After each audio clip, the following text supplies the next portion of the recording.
Hey, what's up? Liron here. Thank you for joining me in this video. So a lot of people have been asking me if I can talk a bit about what works for me as an artist in terms of monetizing my art, making money from it and building a business around it. And also some people have asked me how I got started and what pulled me into watercolor and all of that. So I think what I'm gonna do is a bit of a consolidated video, talk a bit about how I even got started with art, my story, so to speak, because it's something I never really shared in a proper YouTube video. Then we're gonna connect it to today and see what actually works, okay? So I got started drawing when I was like probably 5, but I've been drawing ever since I can remember myself. Probably before that I also drew, but I remember my first memory of really drawing and painting that's drawing in particular was when I was about 5. I sat on my grandparents' porch and I had this Dr. Seuss book and this sketchbook, and I just sketched what I saw. And what I remember I sketched was the furry elephant. I don't remember what you'd call it if it even has a name, but that's what I remember sketching. And I remember looking at it one side and sketching it here and trying to really figure out how I can get it to look accurately. And I was really interested in just, drawing cool, fun stuff and trying to be accurate. And it was, I think, my gift, because I do believe that anyone can learn and become much better than they are. The limit is literally what you believe to be the limit. But I will say this, what I was gifted at, and it took me some time to figure it out, I was gifted in seeing things accurately. Seeing them accurately. This is why I think more than other people, when I would get things wrong and inaccurate, it would piss me off even more, because I saw how inaccurate it was. So my brain or perception, the skills had to catch up to that, to my perception of how something looks like. That's what I remember. That's a very early memory. I'm gonna turn on the air conditioner. It's a bit cold here, so hopefully now it's gonna be better. But that's how I got started, just drawing and sketching fun stuff. I remember when I was, I think, 4th grade, Pokemon was like huge and everyone would have the games, everyone would play them, we would trade Pokemon all the time. And I remember I used to just draw them out. That was before I even knew what anime or manga was. So I just started drawing Pokemon and enjoying it. I even sold one for like 5 shekels, which is $1.50 maybe. And that was fun. And I kept drawing on and off. But then as I got to junior high and high school, the studies have really taken over and I didn't have much time to draw or paint or whatever. I would just sit in class and kind of scribble sometimes on my notebooks, on my sketchbooks or whatever, notebooks, not sketchbooks, it's class, it's not current day. And I was a good student. I was really, I think, a good student. Compared to how naturally gifted I was at studying, I think I was good because I worked hard for that. It didn't come naturally to me as my observation skills. I had to really sit down and learn, but I did get good grades, and I'm happy for at least proving myself that I can do this. I studied physics and computer engineer in high school, so I was on a completely different trajectory. Then I started my military service. It's kind of mandatory here, so everyone goes. Went there. Now near the last year, I served for 4.5 years. The last year, I started getting back to art, and I started thinking about what I want to do after the army. And then I started this blog that shows, painting processes. It was called Art Mid-East. It was like completely different from what I do now, and I just sketched and painted there. And not painted, sorry, I didn't start painting till later on. I'm saying painted, but I'm wrong. Sketching. I just sketched and I showed different processes, how to draw a lion, how to draw a butterfly, stuff like that. And I remember really taking breaks from work, going outside, posting the blog post, then going back inside. It was so funny.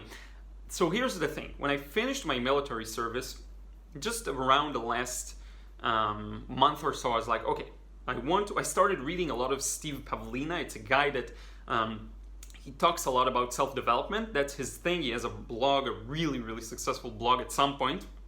I think it's pretty successful today as well, but that was back then. He was really, really successful, and he talked about passive income.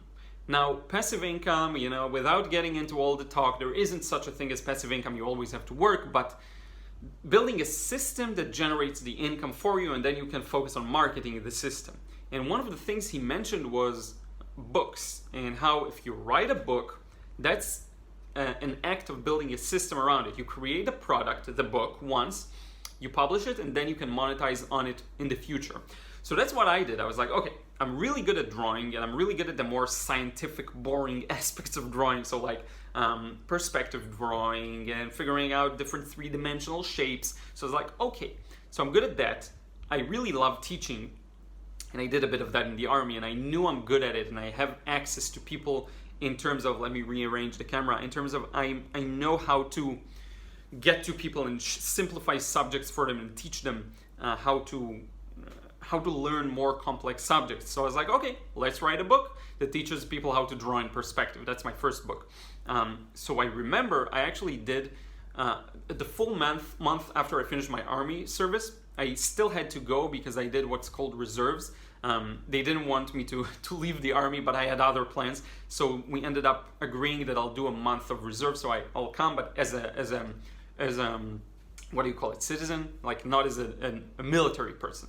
So I'd go there, but on the bus, I already had the manuscript of the book printed, and I remember jotting down notes for myself, corrections, reading it. I put a lot of work into it. So already then I knew that I'm all in on that. So I published this book. Now the funny part is I published it while I was still in the reserves, and it was crazy. Like the day later, it started selling. That was back in 2013. And it started selling, and my thought was money from the internet. That's all I could think about. Wow, that's crazy. I created something, and it works. Now, today, this book sells much less than it did back then. It went through this wave like every product does. But back then, it was my first form of income. I didn't work before the army, too. I got paid in the army, but I didn't work in a proper job before that. It was my first form of income, and I just felt like I'm able to do this. I knew that I am able to recreate this and do more of that. So that encouraged me. I wrote 2 more books. They sucked. I mean, in performance, the books are good, but they didn't sell as much. Then the 4th one, How to Sketch, really made it. Became very successful, was purchased the Spanish language rights. Now the Russian language rights are going to be purchased. I think Ruth is going to join us in a moment. We're going to listen and see if the door opens behind me. But this book really went on to succeed, and this started a whole thing. Now, back in the day, and I don't know if you are familiar with him, there's this guy called Mark Carilli. He started a YouTube channel back really I think it might have been 2008, 9, maybe 6, maybe just the beginning of YouTube, and he started teaching people how to draw manga and anime style and comics. He's the author of several comic books, several how to draw books, and he influenced me a lot. Mark Carilli, you can search his name. He's really big on YouTube. He has like 3 million subscribers, and I started thinking to myself, and that was like a year or 2 after I finished the army, finished the reserve service, went on a vacation to South America, made money during that vacation. Not a lot. We're talking about just a couple of hundreds of dollars, but while I'm there, I'm like, wow, that's crazy. It's money from the internet again. Passive income. I'm on a trip in South America and I'm making money on the side, which was crazy. Came back, started getting into this whole, okay, so people do YouTube, and I remember watching Carilli like way before that even. Before my military service, I would watch some of his videos. So that was in, I don't know, so like 2008, 7. So then I was like, okay, I need to do this too. So I opened the YouTube channel, started doing that. The books are selling nicely, not a full-time income yet. Started doing YouTube, that was in, I guess, that was much later. That was 2015 maybe. Started getting more and more serious into YouTube gradually. There was a year where I post like a video once every week, and that video was a struggle. I would sit down and like, what should I do the video on? I would do research on YouTube, and if anyone did a video on a similar topic, I'd be like, it's not a good idea. And I couldn't realize that the value came from me being myself and being unique. So that was a very, very interesting experience to think back at how I looked at making content back then. But in any case, then I made a decision to make a couple of videos every week or more than 1 video a week. And that really helped me to improve, because I was like, okay, now I'm going through a mindset shift. If I'm making more than 1 video a week, I actually need to put more emphasis on quantity and less to worry about being a perfectionist. And then it started just coming. I was like, okay, let's start doing sketches and showing how I sketch different subjects, different, people, a hand, a fist, all sorts of things like that. And I just went that direction. And I slowly learned how to remove all of that judgment and just do the different ideas I have and experiment. Mainly experiment because I don't know what will work. Okay? Now, during that time, notice how I started from books, publishing. By the way, I published independently on Amazon. I didn't get a publisher. No one would probably want to publish my stuff. It's the first time, Maybe I would have been able to get one, but most of the people that come to me now are people who saw the books selling on Amazon. They actually know the books have credibility. And there's a track record. Like they have a really good track record of selling for the last 6-7 years now, some of them. So after that, I started doing the YouTube thing, becoming a little more and more serious about it. And then I was like, okay, I know I got the books, that's a product, but then I see a lot of people making video courses teaching how to draw. So I started making those. I did, I believe, 1 or 2 courses initially for Udemy. Notice how I'm starting from platforms that aren't my own. Okay, so I started with Amazon, then I went on to Udemy. So using existing platforms that already have people on them to generate revenue. Now at this point, I moved back out of my parents' place. I didn't want to be at the, mercy of the small earnings I did for my business. That was around 2015. That was the first time I moved out. Because I moved back in for a while, then moved out again. So I moved out 2015, lived in a nice apartment, Tel Aviv, and I didn't want to be dependent on the business, so I actually got to work in LivePerson. That's a company that does chat solutions for websites. I started as a tier 1 technical support and did that for a year, almost a year. I think it was 11 months.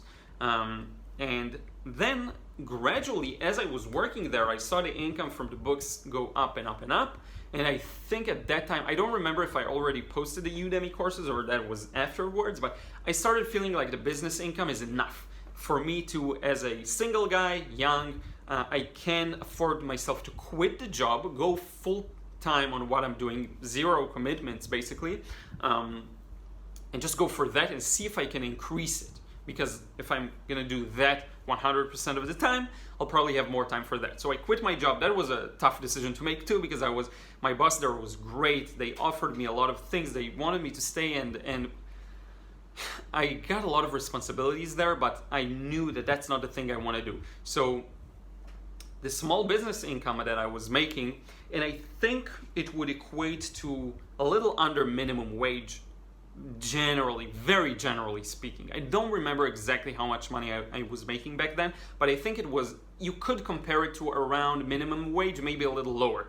So minimum wage, if you live really cheap and you're single and you don't have any commitments and kids, you can make that work. So I tried making that work. The job gave me a lot of stability, and it was a good opportunity to focus on some other aspects of my life, moving out, developing my independence, but that was taking too much time. And then I quit, started going full in on the business, started making more Udemy courses, so still around a platform that's not my own, publishing more books at the same time. I think I published How to Shade at that time. And then what happened was, long story short, I moved back to my hometown, then moved back to Tel Aviv around 2016, 17. Then I became serious about 2017 it was, became serious about the YouTube channel. Started posting more and more and more videos, started seeing a lot of growth there. And at the time, 2016, 17, I was already planning to create my own product on my own website. Okay, I promised to connect it to what's working for me now. We're going to get to that soon. I just hope it's interesting because I never really talked about it in this level of detail. And if you have any questions, let me know in a comment down below. But so at this point, I started working on my own course, and that was the Draw Anything You See course. And I launched it, and I launched a couple of videos to market it, and also give tons of free lessons and tutorials that link back to that, and that started selling really nicely. So that was my first independent success, because so far up to that point, I only put my courses on, I had the courses on Udemy, I had the books on Amazon, so everyone was taking a cut. And I was relying on an existing platform. Here I had to build everything up. The website, the marketing funnel, bringing people from Facebook ads. That's when I started using paid ads. And around the same time, I also started doing Instagram. I think it was 2016 I joined Instagram, 2015, started posting. not a lot, maybe once every 3 days, 2 days, once a day sometimes. It wasn't what it is now. And this is when I started seeing some more significant growth. My course, my own course that no one takes a cut out of aside from PayPal, started selling. And then I started seeing the need to actually have an LLC in the US because, long story short, to take payments in a very, when you may have had this experience. You purchase the course from my website, you purchase it with PayPal, and then you don't get the email to log in. And that's because some people have a PayPal email account and then their main email account. So what they do is they pay with PayPal, then they expect it to get to their main email account, but they never put their main email account. So what you get is the email sent to your PayPal email. Or maybe you create a user for the student area and you use your main email out of habit, but your PayPal email is connected to the purchase. All of these inefficiencies of using PayPal, and it's annoying, and some of you have sent me emails, I didn't get the email, and then I hopefully replied back soon and give you the solution. So far I know everyone got their solution, but that only happens with PayPal. So then I needed to find a solution for accepting payments with credit card. So I had to open an LLC, a bank account, a whole shebang, like everything in the US. And that's when I don't know how the universe kind of works in a funny way. When you put your commitment somewhere, it gives you what you need. And I think at that point, psychologically, mentally, I was like, okay, I'm going for it. I opened a business in the US, I opened a bank account, and it was involved with a lot of, expenses, a lot of engineering the thing, because I needed a way to efficiently and easily receive payments using credit cards. And unfortunately in Israel, we didn't have that solution for international customers, okay? Because if your business is in Israel for Israelis, then it's easier. But because it wasn't the case for me, I had to find an external solution. So the universe kind of got the answer of, okay, this guy is serious, he's really moving in that direction, it's a full commitment. And I just started getting more and more of what I wanted. So more stability, making a bit more from my own courses. And I think at that point, Amazon makes up about 50% of my revenue. My independent courses make about a third or maybe a quarter, and the rest is Udemy and all sorts of different things on the side. And then it really started building up more and more and more to the situation of today. So let me give you a couple of examples. I did the art fair for 4 months. That was a nice source of income. Started selling my paintings there. Also sold some paintings through Instagram and people just reaching out. That's also a nice source of income. Created more Udemy courses, created the frustration-free watercolor course, created the continuation products such as the how to shade and sketching people masterclass, created more Amazon books. So it slowly started building up more and more. I also added YouTube ads to my videos, which is just a standard, so why not do it? I mean, people watch the videos, they just skip the ads. If they want to, if they don't want to, they watch them. So that was another source of income. And then I started getting students, so I have a few, just 2 to 3 students at a time that come back for more and more lessons. And that's where it got, for the past 2 years, really stable. Now, if I have to describe the situation as it is, Amazon is still a major source of income. I would say it makes about a third of what I make. My own independent courses make another quarter to third. And then the Udemy courses make another fifth, about a fifth of my income. The YouTube ads revenue is quite small. That's probably an eighth of my income, maybe even a tenth, but it's still something. So if you have some knowledge in these fields, you can kind of crop everything up and get a picture of what I'm making. I just don't like to talk about it, but I will say that I'm making enough to sustain myself and to live pretty happily.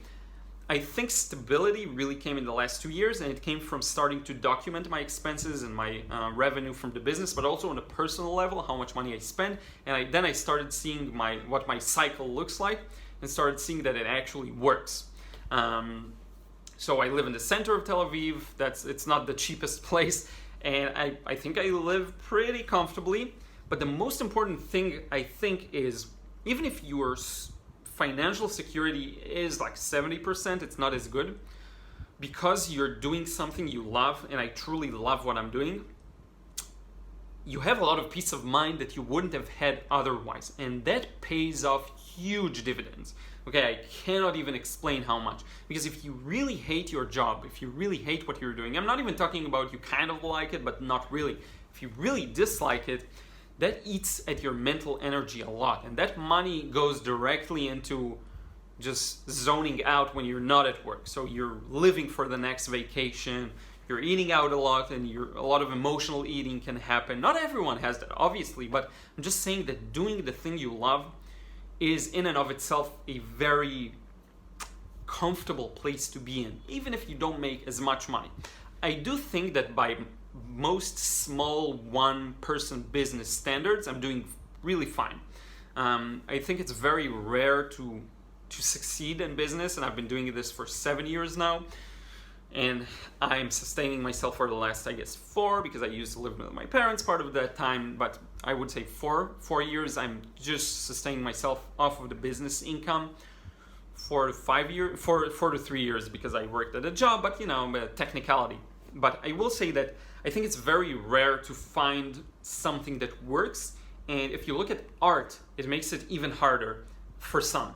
Not for everyone. For me, it was completely natural. I have no doubts you can make money from art. You just have to do the right things and be good enough. But I never really had those doubts.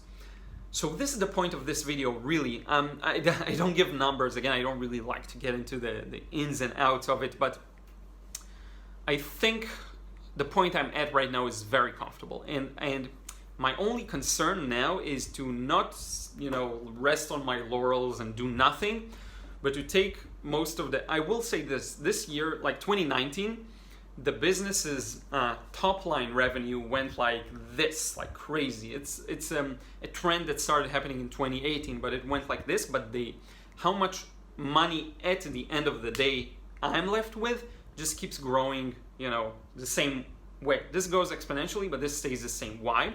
Because I invest more and more into the business. So I try to have most of the earnings from selling my books and selling my courses. And by the way, I didn't mention the publishing houses that purchased the Russian and Spanish rights for my books. They also pay me every year for the sale, so that's another source of income, which is pretty nice. But again, the extra money I make, I put back into the business because I want to preserve the growth and make sure that I'm always on top of the next thing, okay?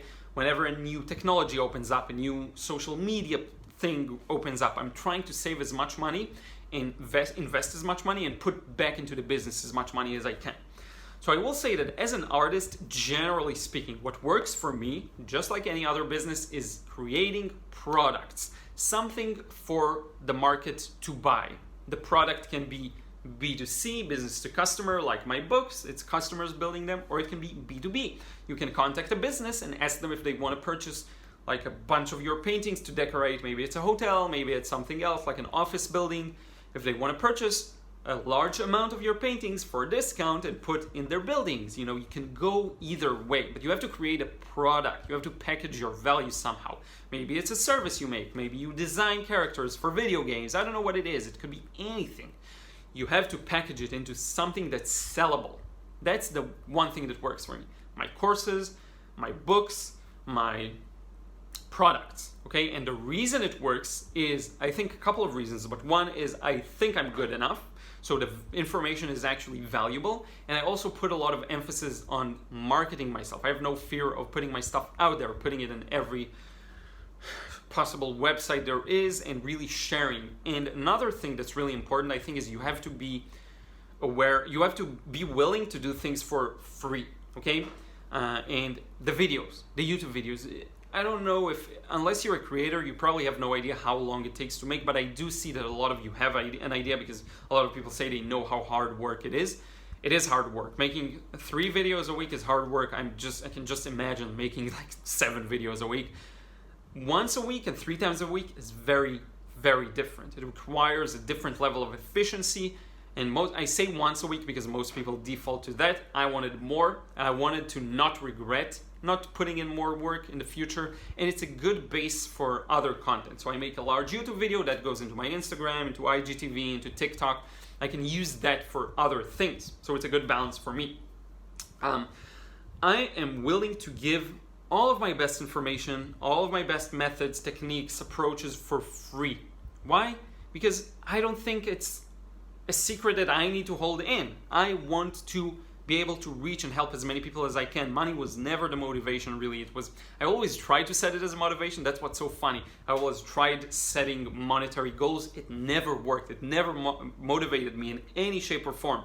I want the money and the success just for the freedom and the being comfortable in doing what I want. That's it. That's everything there is to it. To allow myself more time to paint, dive into my own creativity. So you have to grow as an artist. So you have to be able to do things for free in order to open the possibility of getting paid in the future. Had I not provided all this free information, I doubt that so many people would have bought my courses. You see, that's how it works. You have to be able to give. And I always want other people to owe me and not the other way around. I never want to be in someone else's debt. I want everyone to be in my debt to me. That's what I want. And I don't care. Like, if I give something for free and you never buy a product, I don't care. Never buy a course, never buy a book. You don't need to. All of the information is here on this YouTube channel. Some people don't have the money, and I didn't have the money at some point. I was just living on my own, single, just work. All I was making, I was putting on, it was expenses for the apartment, for stuff. I didn't have the money. So I understand if you never ever buy a course for me, if you never buy a book from me, I don't care. As long as you can use the free information, get better and improve, that's what I want. And if I can get a message back after a couple of months or a year saying that I really helped you, that's like the best reward I can get. I don't need the money, really. The money is working itself out. I'm 100% sure of that.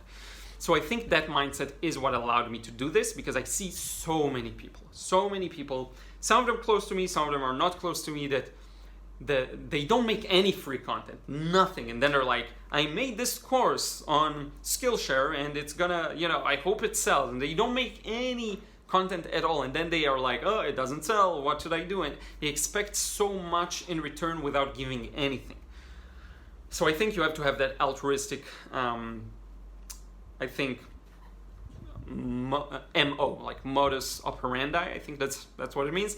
And yeah, that's the one thing that really helped me. Okay, so now I'm getting to the point where I'll just start rambling. I hope you enjoyed this video. I hope you enjoyed hearing my story, a bit of a longer one of how I'm going to turn this into a podcast episode too, probably, of how I became an artist. It was really by mistake. Well, not really by mistake, but I was like, I'm good at it, let me try it. It was done out of an experimentation mindset. And if that wouldn't work out, I'd probably find something else that would work out and try to build a business around that. Maybe music, because music I really love too. But I think that's it for today. I hope you enjoyed this one. Let me know your thoughts below. Let me know if you have any follow-up questions. I'm sure some will have them. I will be happy to answer everything and go over. I'm reading all the comments, even if I don't reply soon or if it takes me a longer time. So sorry about that, my apologies. And with that, we'll wrap it up. I will see you again in the next video. Thank you so much for watching. I really appreciate it. It means the world to me. We'll talk to you again soon.